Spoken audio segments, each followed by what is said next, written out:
Welcome to the Dice Tower, a series of videos about games and the people who played them. And now, here's your host, Joe Stedman. Hi, this is Joe Stedman. I want to talk about GMT's The Kaiser's Pirates. This is by James Day. It's a card game based on the German World War I surface raiders. It comes with an oversized box. There's no reason a card game should come in this big of a box, but oh well. Full color instructions, a cardstock cheat sheet of all the action cards, 4 decks of cards, which are the commerce cards, the raider cards, the action cards, and the solitaire deck of cards that you use if you want to try to play solitary play. It comes with a bag of dice, which has got 6 sides, 8 sides, and 10-sided dice, and some little wooden blocks to track damage and stuff. Now, it is a card game where you simply wait until you have the best set of cards in your hand to attack the other player.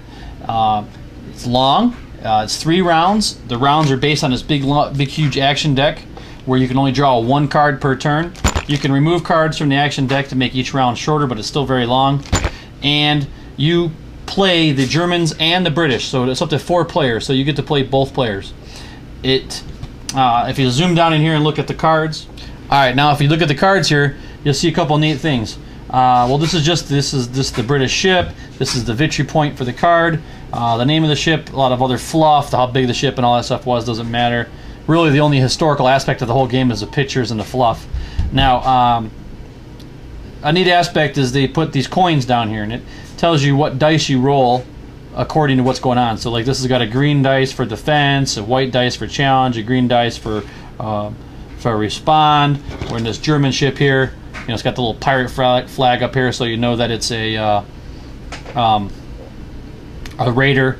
And then you got the attack dice. You got a blue one and a green one, and then a defense dice. 17 points to sink this. And then you have your action cards, and you can play these one of 2 ways. You can play them oriented portrait style like this, or landscape style like that. And this, like, if you do this as a landscape, it's an intercept. If you did a portrait, it's a QQQ. And I'm not going to go through all the cards. Now, how does the game? What do I think about the game? Well, to be honest, it kind of reminded me of Atlantic Storm, but not as fun. And I'm not trying to be harsh. It's just it's like Atlantic Storm with less options. And the rules need to be rewritten, in my opinion. They're very convoluted, confusing, and they're not laid out in a way that makes it easy to learn.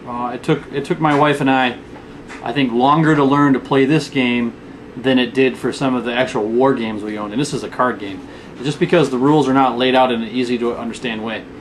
But it's not a bad game. For the price, I don't know. I mean, that's, if you like Atlantic Storm and Pacific Typhoon, and you like card games based on historical things, this may be up your creek. But personally, I don't know if I like the game or not. Maybe I'll have to give it some more plays, see where it goes. I didn't enjoy it solitaire either, but maybe in the future, I don't know. So until next time, see ya. Joe talked a bit about the game, but I also got a copy of the game review, so I thought I would mention some of it too. First of all, I'm really impressed with the theme. The idea of World War I submarine fighting isn't one that you'd play very often. I was also a little nervous when getting the game because it's from GMT. I had heard nothing about it. I wondered, is it a war game? Well, if you go by the rule book, then you might think so. I believe the rule book here is 23 pages, and I'll tell you, the game itself is not difficult to play, but it took me at least 4 in-depth readings of this rulebook to figure out what exactly was going on. Whoever wrote this rulebook did a fantastic job of taking a simple game and making it almost indecipherable. I would say some people would give up after reading this. It just makes it sound like a super complicated game. And even when they give you examples, they are these massively complex examples. I just want to know, how does the game work? Well, the game itself works fine, and you're basically attacking ships with different ships, and using dice. It's a good, fast, very light attack game, even though most of the cards, there's really not difference. Just, I think they're there for historical flavor. You look at the numbers, and you have to think. And playing the special cards, it works well. I would recommend playing with way fewer ships than the game recommends, and that keeps the game fast and light.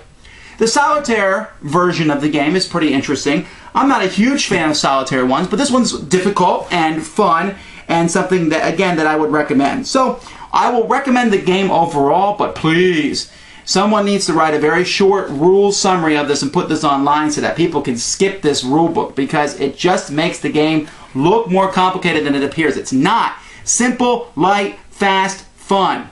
Cut the time down a little, make the rules easier, and you have the makings of a very excellent filler game.